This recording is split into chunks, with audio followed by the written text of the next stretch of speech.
Hello everyone again and welcome to my channel. In here we're going to be looking at the hetero-Diels-Alder reaction, and Diels-Alder reaction is quite fascinating because this is involved in cyclization reactions within either compounds or between compounds. Quite interesting how this involves mainly the changing in the particular molecular structure or the molecular orbitals of particular species that leads to the formation or transformation of pi bonds into sigma bonds, and this is mostly related to either the thermodynamics of this particular species or the photochemistry of those species. Now on the other side, we're not going to be focused on carbon-carbon interaction. We're going to be looking mainly carbon alongside other atoms, and that leads to our concept of hetero. For example, we're going to include the nitrogen atom, or we're going to include the oxygen, but for the purpose of this particular topic, we'll be looking at nitrogen and how nitrogen will be involved in the change in these molecular orbitals and how this will result in the formation of sigma bonds between nitrogen and carbon. And for our convenience, we actually make this particular species to be symmetrical. So in here we have a plane of symmetry over here, and this will make the orbitals to be quite evenly distributed in terms of its coefficient. And on the other side we have that symmetry plane over here for our actually compound over here, which is called a cycloheptatriene. So this cycloheptatriene is quite symmetrical over here, and this our phenylurazole is quite symmetrical with the symmetry plane over there. So let's look at how this is going to transfer into that and how this is going to react with this to form this particular species over here. More focus you have to lay is looking at this species specifically. First, how does this species actually transform to form one of these segments over here? The segment that's going to be formed here is actually this segment over here.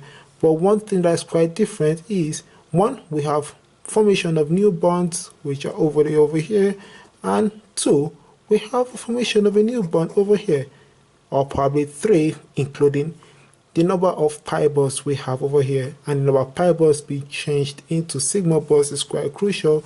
And now let's focus more on this species. So first of all, drawing the species, draw it up by strength, but I'm going to try as much as possible to make this clear and nice for you guys to actually see clearly. Now we have orbitals that overlaps, and these orbitals over here are all perpendicular to the plane of this particular species. And what that means is that these orbitals are all pointing towards me, and what we have is that there is a change in phase within the adjacent carbons that actually makes these electrons to flow by conjugation. And now one of it is that we're going to have a case where this part here we have a nice overlap with this other part over here, thereby this overlap will lead to the formation of a double bond over there. On the other side there will be an out of phase region which causes a node, and that leads to the formation or the shading of the other phase which is opposite to this over here and that over here, thereby these top regions overlaps here smoothly, and on the last part here we have a node which then results in an outer phase here and then resulting in an overlap which leads to the formation of these pi bonds over here.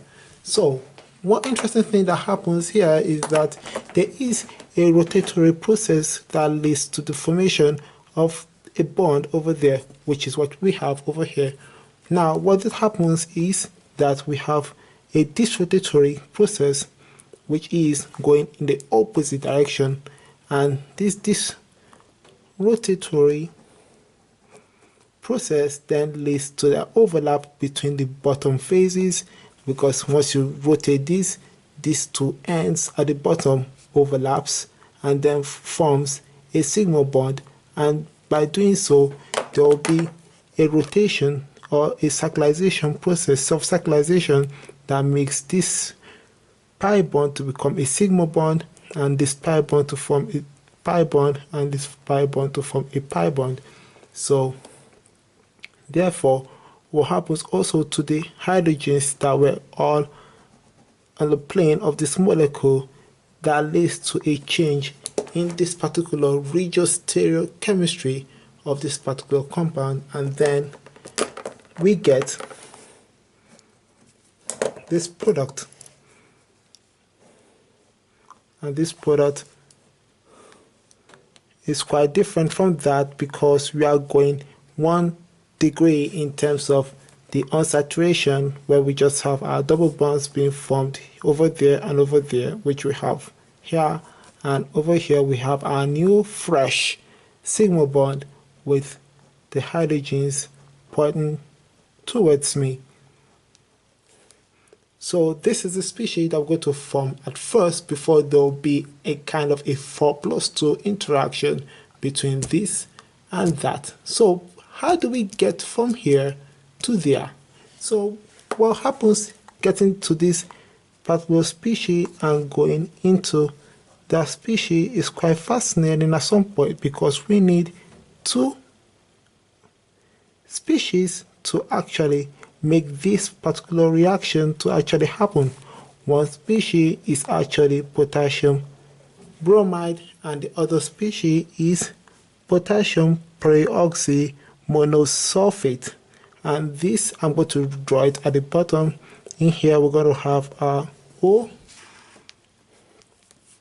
Can see properly? Yeah, quite nice. Okay, so we have our oxygen interacting with the oxygen and hydrogen over there, and on the other side we have the oxygen interacting with the sulfur, double bond with the carb oxygen, and then we have another double bond between the sulfur and the oxygen, and at the bottom over here we have our oxygen with a negative charge, and that interacts with this potassium.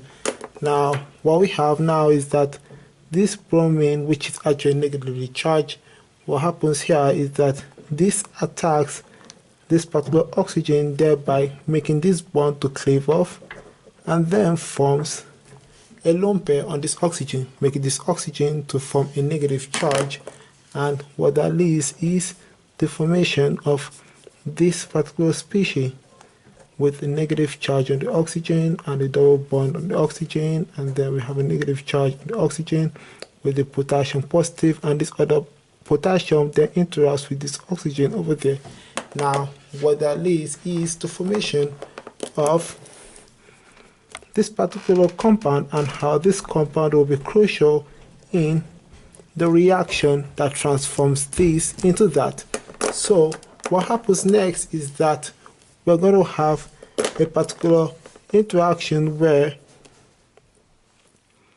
this nitrogen that has lone pairs then attacks the bromine, and then the bond over here becomes a lone pair on the oxygen. And what happens to this oxygen is that this oxygen becomes negatively charged and becomes a strong base. Now what that leads is the formation of a positive charge on the nitrogen and the hydrogen over there with the positive charge over there, and nitrogen with the hydrogen with lone pairs, and we have our oxygen interacting with nitrogen, and then we have oxygen over there, and that carbon interacts with nitrogen. One thing quite interesting is that we don't know that we have an oxygen negative charge, which is negatively charged, and this negative charged hydroxyl group then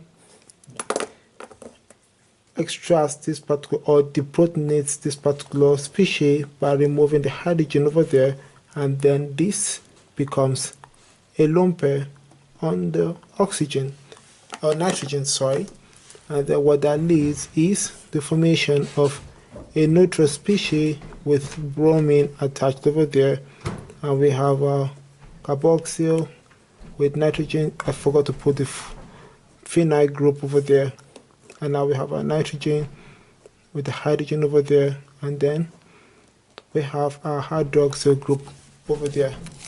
So once you get into that, What happens next is that there is another species that is left, and which is this particular species. And what happens here is that there will be an extraction in this hydrogen atom over here.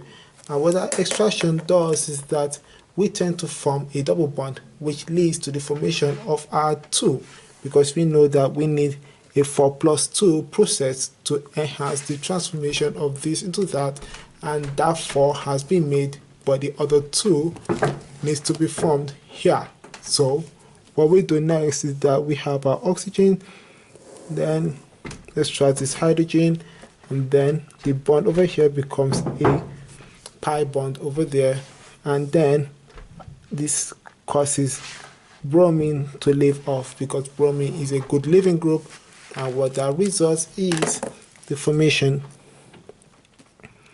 of our N and N over there, and then our oxygen with the carbon, and now we have a nitrogen with the first phenyl, and then we have our oxygen interacting with the carbon, and that's to the nitrogen.